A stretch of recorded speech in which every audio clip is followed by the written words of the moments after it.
If you own any livestock or have pets for that matter, it's a good idea to have a first aid kit. Now this first aid kit is for chickens, but some of the items could go for other livestock as well, and I'll discuss it in a little bit. But let me go through each item in my kit. Now the one thing I want to emphasize is the time to build your kit is before you have a sick bird. Have the stuff on hand, because chances are when they get sick is going to be when the stores are closed or when you can't easily get something and you need it right then. So having an equipped kit on hand whenever you need it is really, really a great prepping idea.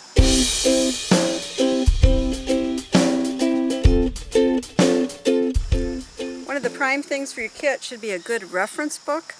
This is the Chicken Health Handbook, which I found helpful.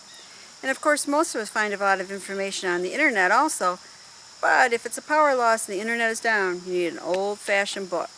So you may want this book or a similar book. Something that can be important is personal protective equipment, and I keep it right here.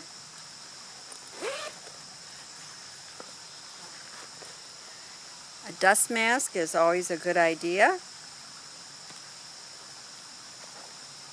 Goggles, some kind of eye protection depending on what you're doing. And of course, your handy dandy disposable gloves. These are really important depending on what you're doing, because remember, some diseases can be transmitted to humans or vice versa, so be safe and be careful. I also find it really invaluable to have a toolkit, and this is what I have. Okay, first thing in my kit is gloves, and these are Spider-Man gloves, so they're extra special, but they have that rubberized here so you aren't going to get wet depending on what you're doing. And I have a video here of when I was removing mud balls from the chicken's toes, and believe me, these gloves come in mighty handy. I also have some scissors, nail clippers, and again, these can be used for your rabbits and other animals as well. And these are some specialized little scissors that I find real helpful when I am working with mud balls. Just a little scraper. This can actually be handy for messes you can't get up in the coop.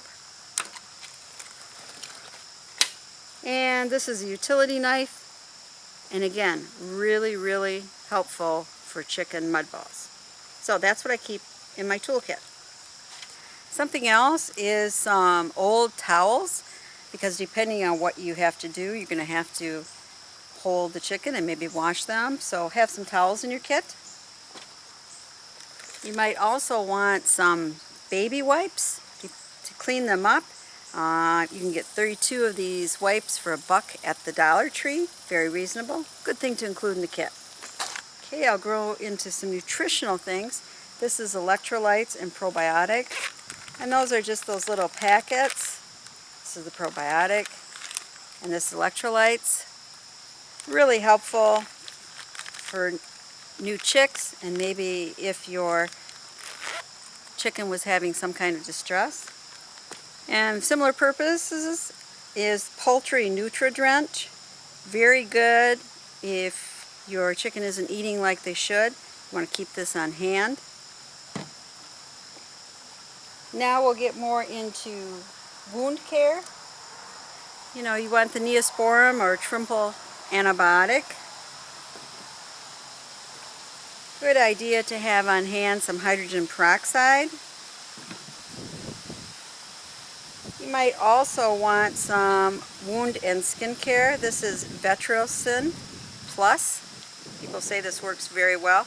I really have not had to use it, but it works for more than just chickens. It can work for your rabbits and other animals.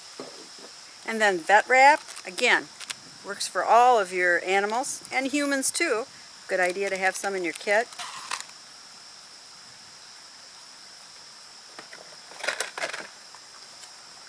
Some non-stick gauze pads. This is 2, but we have more in the house, and these are the large size. Very good for wound care. If your chicken is suffering from prolapse vent, you might want to consider some hemorrhoid cream, like Preparation H or this generic form.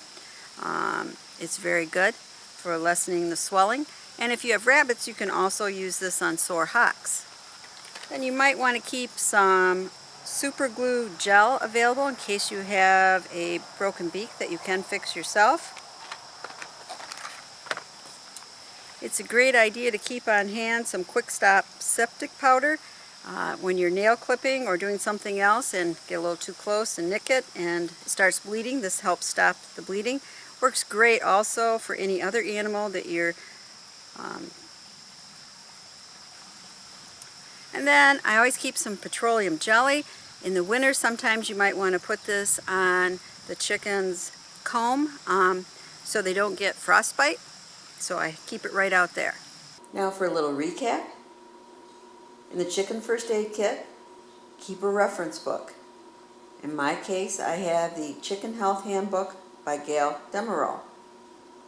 Not a bad idea to have personal protection equipment, such as eye protection, dust mask, and disposable gloves. Keep a toolkit, such as nail clippers, scissors, utility knife, and tweezers. I had forgotten to show the tweezers. Wound care, non-stick gauze pads, hydrogen peroxide, Vetericyn plus wound and skin care spray, antibiotic cream, vet wrap, styptic powder, hemorrhoid cream, and super glue gel. For nutrition, consider having some Nutri-Drench poultry solution, Sav-A-Chick Electrolyte and vitamin supplement, Sav-A-Chick Probiotic, and miscellaneous, Vaseline, towels, not a bad idea to have paper toweling, wet wipes, and a trash bag. Now one thing I forgot to mention is you should have a sick bay, a separate cage, and water and feeder to isolate a sick chicken. This is Prepper Poultry, who is being blinded by the sun, but I hope you enjoyed the chicken first aid kit and have found it helpful. If so, please give me a thumbs up and subscribe and share the knowledge. Thank you.